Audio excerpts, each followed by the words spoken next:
Яна, учащаяся Татарской школы искусств. Хочу поздравить с праздником День Победы, посвященный Великой Отечественной войны.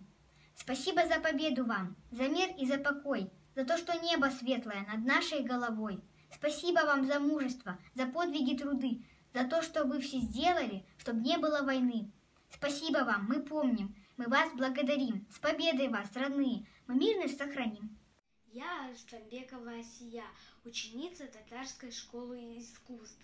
Занимаюсь в классе ИЗО и ДПИ. Поздравляю всех преподавателей с Днем Великой Победы. Желаю всем счастья, крепкого здоровья, мирного неба. Пусть никогда не будет войны.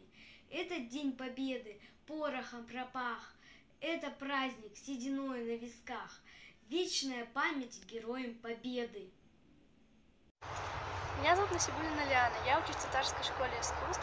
Мой прадедушка Ахмеджанов Рашид Ганимич родился в 1917 году. Во время войны он служил в стрелковом полку, был ранен. Поздравляю всех с праздником Победы. Этот стих посвящается всем ветеранам войны. С Днем Победы, ветераны! Поклон вам низкий до земли. Живите долго и спокойно, не зная горя и беды.